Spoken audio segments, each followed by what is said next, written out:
Hello, my name is Henry Silverman, and in the following two lectures, I will discuss issues involved with the therapeutic misconception, which emanates from a therapeutic orientation to clinical trials. In these two lectures, we will discuss the following topics. We will explain the therapeutic orientation to clinical trials, its history and its manifestations. We will point out the ethical issues raised with the therapeutic orientation. And finally, we will end by making recommendations for overcoming the therapeutic orientation to clinical trials in the research setting. Well, first, let's begin with a case. An investigator is explaining a sepsis drug clinical trial to the wife of a husband who has sepsis and is in a coma. The investigator explains to the wife the purpose of the study, the risks and benefits, and as well as the risk and potential benefits of current medical therapy. He then asks the wife whether she has any questions, and if not, is she willing to enroll her husband in the clinical trial and sign the informed consent document. The wife says she has no questions and says, "This is a good thing as long as it will help my husband. It is okay for him to be in the clinical trial." So my question to you is there anything wrong with this informed consent process?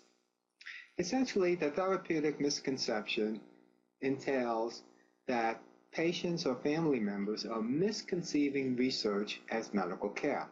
Essentially, in the previous case, the wife states, "This is a good thing as long as it will help my husband."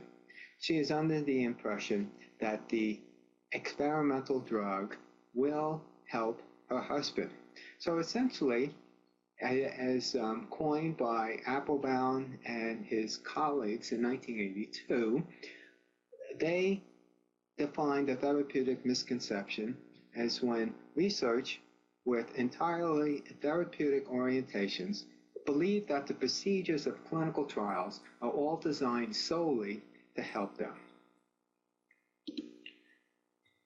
In a later publication, these investigators showed that between 40 to 80% of the subjects showed basic misunderstanding of research trial design, and hence, research subjects systematically misinterpret the risk-benefit ratio of participating in the research.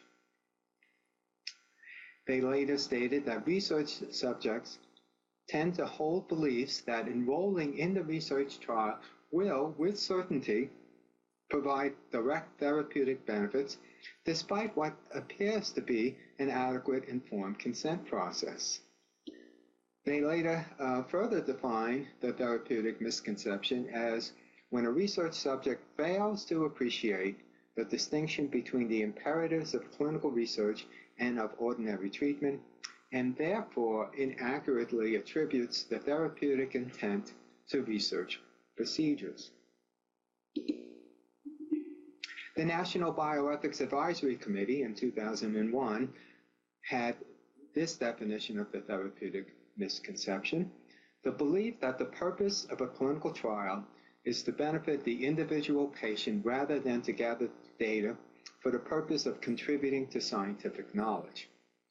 It is not a misconception to believe that participants probably will receive good clinical care during research, but it is a misconception to believe that the primary purpose of clinical trials is treatment. Essentially, one needs to emphasize and explore the distinction between medicine and research. In therapeutic medicine, the goal is to provide benefit to the individual patient, whereas in clinical research, the goal is to obtain new knowledge to help future patients. So we have a distinction between individual patient and future patients.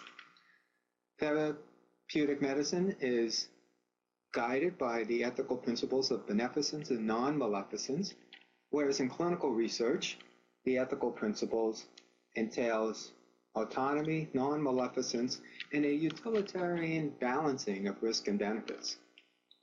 In therapeutic medicine, any new knowledge generated is incidental to the overriding goal of patient benefit.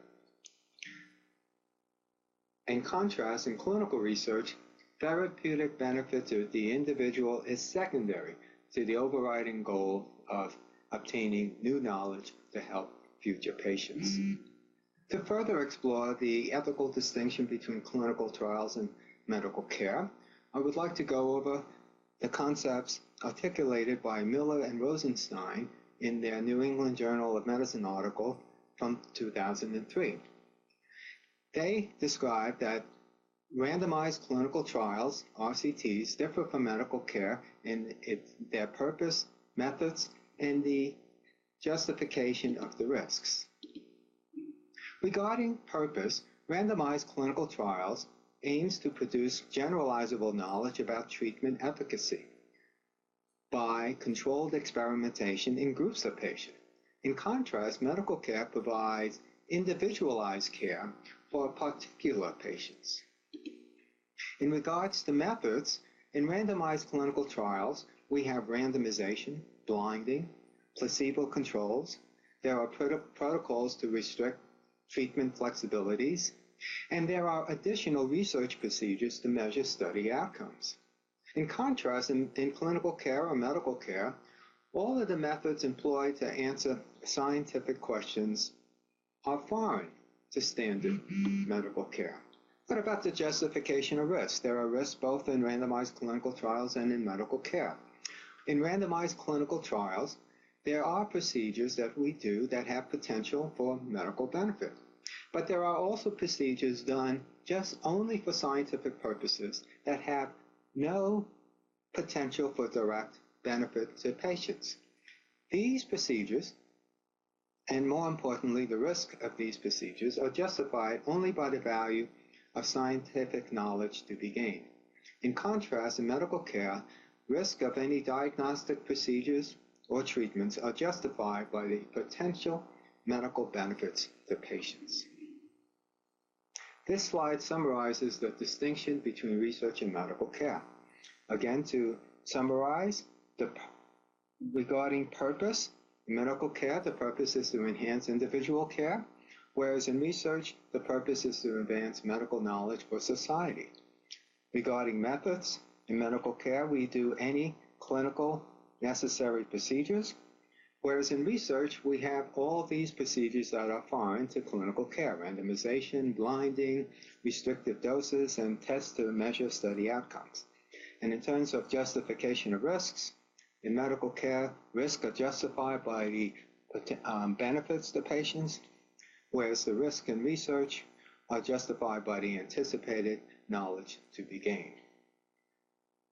In our next lecture, we will discuss the sources of a therapeutic orientation to clinical trials, and we will discuss ethical problems with the existence of a therapeutic misconception, and we will discuss measures to overcome a therapeutic orientation to clinical trials. Thank you.